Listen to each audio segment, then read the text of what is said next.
Ya baik pemirsa TVR Parlemen dimanapun Anda berada, seperti diketahui bahwa pemerintah telah melakukan kebijakan efisiensi anggaran sebesar 306 triliun untuk mendukung program prioritas presiden seperti misalnya makan bergizi gratis dan juga sarana pendukung program prioritas lainnya. Nah pemirsa, di balik efisiensi tersebut ada suatu kekhawatiran bagi sebagian besar pegawai yang bekerja di kementerian, terutama yang nantinya akan diangkat menjadi P3K, apakah nantinya mereka-mereka ini terdampak dari kebijakan efisiensi ini?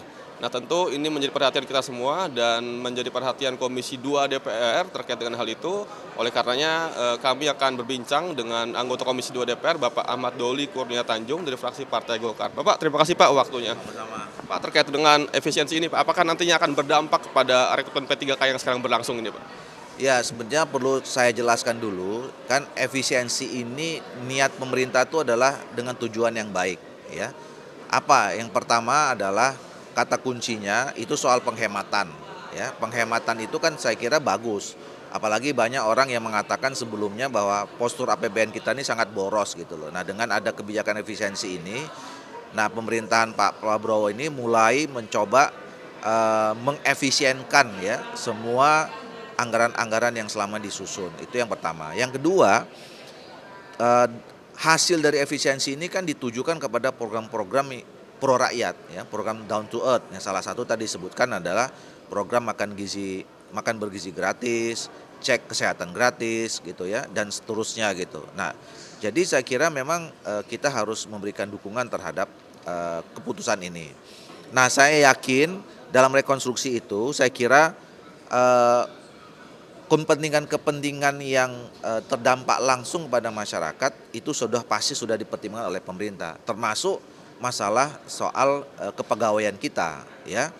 Nah, eh, pada beberapa hari yang lalu kan Menteri Keuangan sudah menyampaikan, pertama efisiensi ini tidak akan ada berkonsekuensi dengan pemberhentian ASN gitu ya, dan kemudian juga tidak ada pemotongan gaji baik terhadap ASN, baik itu kepada PNS maupun P3K.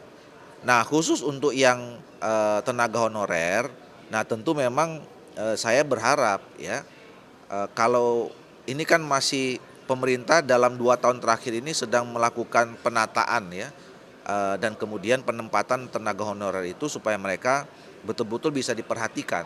Kemarin kita juga merumuskan undang-undang ASN itu kan salah satu misinya adalah bagaimana untuk membela, kemudian menempatkan, memperjuangkan nasib teman bapak-bapak dan ibu-ibu tenaga honorer itu untuk bisa dan kita sudah cari jalan keluarnya untuk bisa jadi P3K ya, baik itu P3K penuh waktu maupun P3 paruh waktu.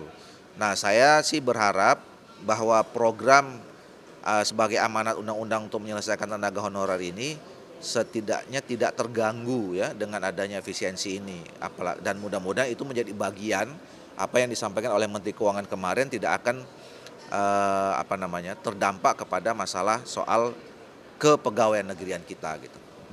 Pak, terakhir kan kemarin sempat viral banyaknya kontributor RRI dan TVRI yang di daerah yang kemudian diberhentikan Pak. Nah meskipun sudah ada follow up dari Dirutnya bahwa tidak jadi, nah dari Komisi 2 Pak ke depan terkait dengan tata kelola pegawai yang di bawah P3K ini Pak, mungkin seperti apa supaya mereka ke depan bisa safety dan aman?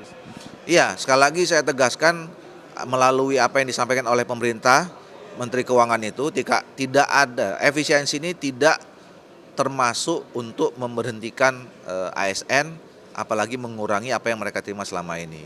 Nah, tetapi memang ya kita harus mengambil pelajaran ya, mengambil hikmah dengan efisiensi ini. Ini adalah sekaligus bisa kita jadikan momentum untuk bagaimana kita menata tata kelola ya, peningkatan kinerja dari birokrasi kita gitu loh ya. Artinya dengan dana yang terbatas itu yang dituntutkan adalah kreativitas, inovasi dan produktivitas ya. Jadi kalau selama ini memang ada penilaian ya tentang kinerja aparat kita itu kurang performs, inilah saatnya kita meningkatkan kinerja dan itu nanti akan terseleksi dengan sendirinya. Dan jadi saya kira memang ini harus menjadi kesadaran dan kesepahaman kita semua, termasuk Bapak Ibu yang ada di ASN, ya untuk bisa bekerja dengan sungguh-sungguh dengan anggaran yang memang betul-betul maunya diefisienkan dan diefektifkan. Kita harus menjadi manusia-manusia yang produktif gitu untuk bekerja melayani masyarakat gitu. Bapak, terima kasih Pak waktunya. Selamat bertugas kembali Bapak. Ya baik, pemirsa TVR Parlemen, demikian wawancara kami dengan anggota Komisi 2 DPR Bapak Ahmad Doli Kurnia Tanjung, yang mana tadi disampaikan bahwa dipastikan program efisiensi anggaran ini tidak akan mengganggu proses pengangkatan honorer GP3K. Nah ini kemudian menjadi kabar baik pemirsa, yang mana kecemasan-kecemasan terjadi itu tidak perlu dilakukan, dan memang diharapkan nanti proses belanja pegawai ini bisa tetap sesuai dengan apa yang direncanakan dan tidak mengganggu kesejahteraan dan juga hak dari tiap pegawai yang ada di kementerian dan lembaga negara. Nah pemirsa, demikian yang dapat kami laporkan langsung dari Gedung DPR RI Senayan, Jakarta. Untuk selanjutnya kami kembalikan ke rekan kami di studio.